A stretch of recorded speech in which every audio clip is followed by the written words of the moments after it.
Tonight, they will begin with a conversation about President Obama's standing with African Americans, and specifically this controversial speech he gave over the weekend to the Congressional Black Caucus Foundation. Here is just a small portion of the speech.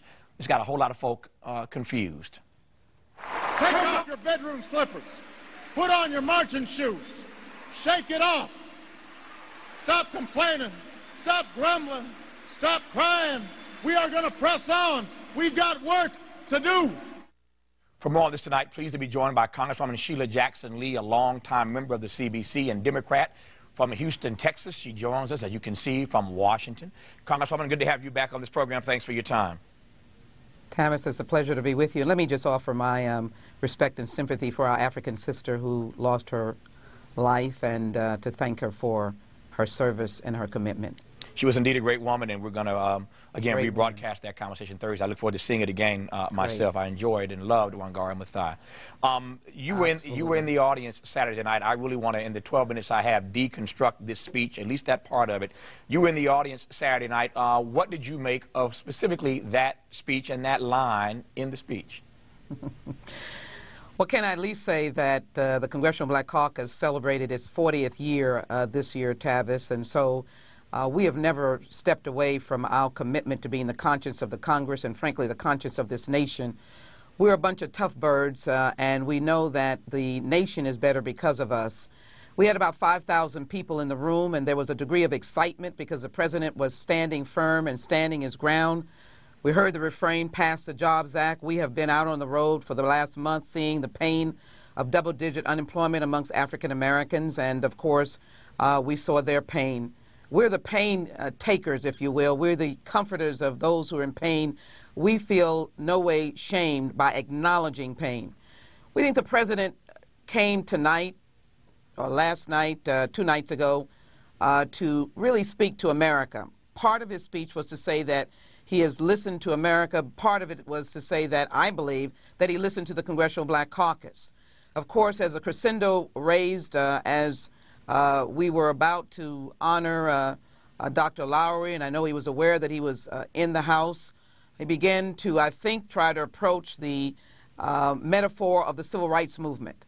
And, of course, when you reach crescendo and you take on words, there were words, of course, such as taking off bedroom slippers and marching, that I will say to you, in the auditorium that night, the audience was on their feet. They were caught up in the idea that here is a captain that is going to right the ship, that he is not going to allow us to sink.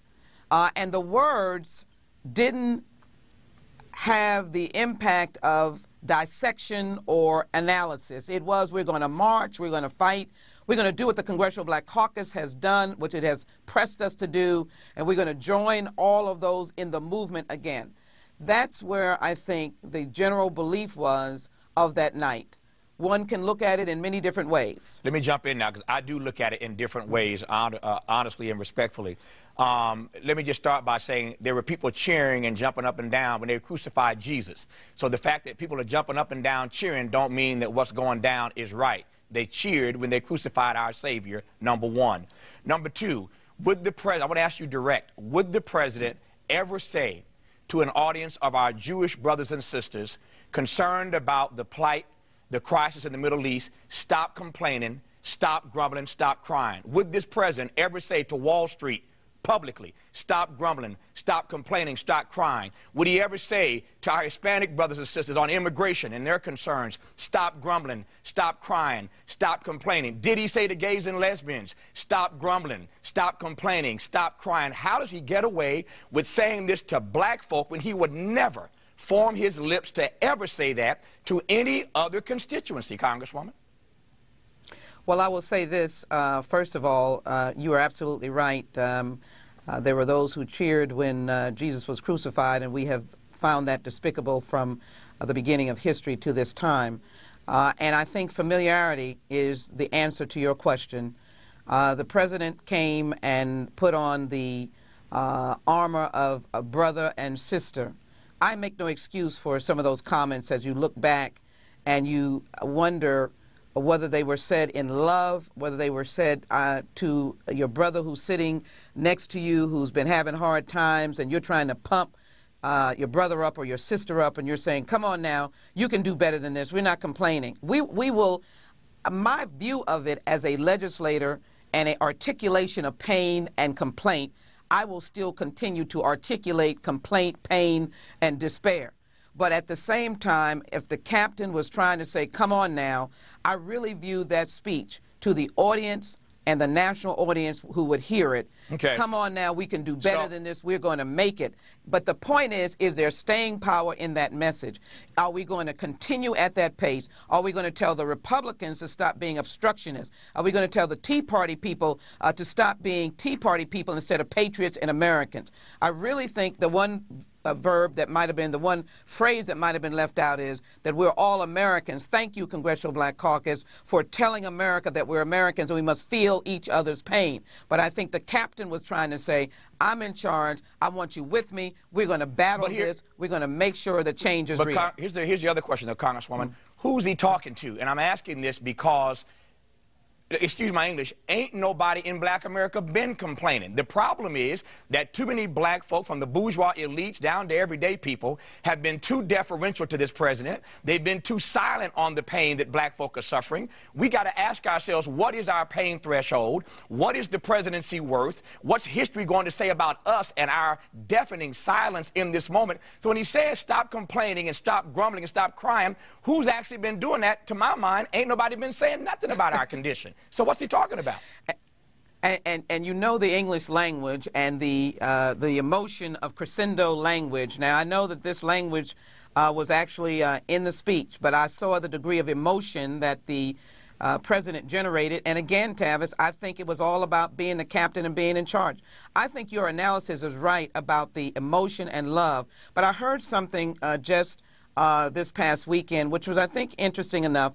We are in a unique atmosphere and historical time frame that none of us have ever been. Never had a black president, an African American. Never had the cultural differences that we see. And so we are all walking on thin ice or no ice at all. What I would say to you on this is, I feel no ways tired and took that no ways directed to me. Will I be out complaining tomorrow on behalf of my people? Yes. Will the Congressional Black Caucus be out complaining, if that is how it's defined, challenging, charging up folk? Yes, we will. Will somebody in that audience or someone who has heard that from the president say something kind about the Congressional Black Caucus? I expect them to do so, because I expect them to say, yeah, look what they were doing. Look how they helped galvanize the focus that we need going forward. But Congresswoman, respectfully, here's the flip side, though.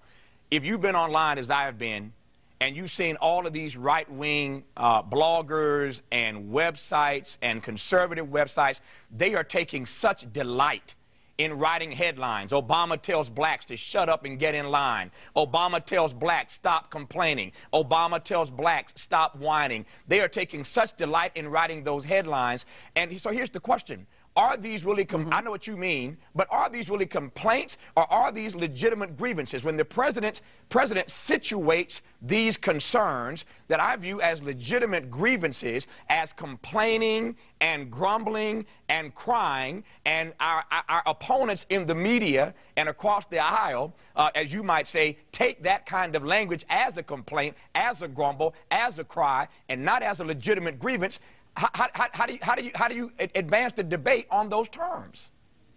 Tavis, you have a wonderful analysis on this. So let me first say this. To all the bloggers, shut up and stop playing racial politics. It's the old line politics of pitting us against each other. That's one thing. And I understand. I've seen some of those headlines as well, and I can't wait to get to the floor of the House to challenge them on their pettiness and their opportunity that they have thought that they have been given for us to knock heads against each other. No, they are not complaints. You're absolutely right. I took language that was utilized, but they're not complaint. In fact, I don't even call them grievances. I call them rightness. I call them the need to right wrongs over historical period, the suffering of double-digit unemployment. Let me tell you what my new mission is. My new mission is, and I've said this to the White House, I want the Buy America to be real.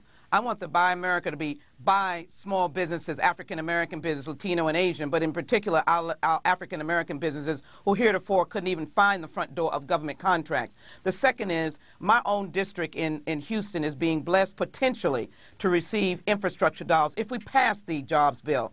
I want the infrastructure dollars to realize that if they go to contractors who may not look like me, who may be large, that they are at the largesse of the federal government, and their workforce better be reflective of those who are suffering double-digit unemployment. I do not consider that I don't consider it discrimination. I don't consider it affirmative action. I consider it what is right. And I'm going to ask the White House and the administration to play into and realize that federal dollars should not be played with. I will not accept the interpretation of complaints. I realize what was going on that night. I don't take offense only because I will continue the agenda of helping people along with the Congressional Black Caucus. We never stray away from our mission. I am hoping, however, that America saw a leader that I know President Obama is. I know his heart. I believe I know his heart that he would like to be the person who corrects the wrongs, the change maker, but we are still in need. I want to give him a chance. I want to give him a chance for re-election, but we're still in need. We will continue to press the envelope. Nothing will be changed with the Congressional Black Caucus's advocacy for the pain that people feel. We hope that this is saying to America and the Tea Party and the Republicans that he is not going to bend again out of his desire to work with them. I don't critique the desire to work with them. That's what presidents do. But we live in a new climate where there is not a partner in conciliation and reconciliation. Gotcha. Now is a time that you've got to battle for the people who cannot speak for themselves. I hope on Saturday night we gave him an opportunity to announce, pronounce, and carry that forward. I'm glad to have you on. I thank you for sharing your insights. All I'm saying is that words have meaning, and the President of the United States ought to consider more wisely the words that he uses when talking to black folk as compared to others. But I digress. Congresswoman Sheila Jackson Lee, Democrat out of Houston, good to have you on the program. We all need to be listening and encouraging and making things better. Thank you, Tavis. Thank you for your time.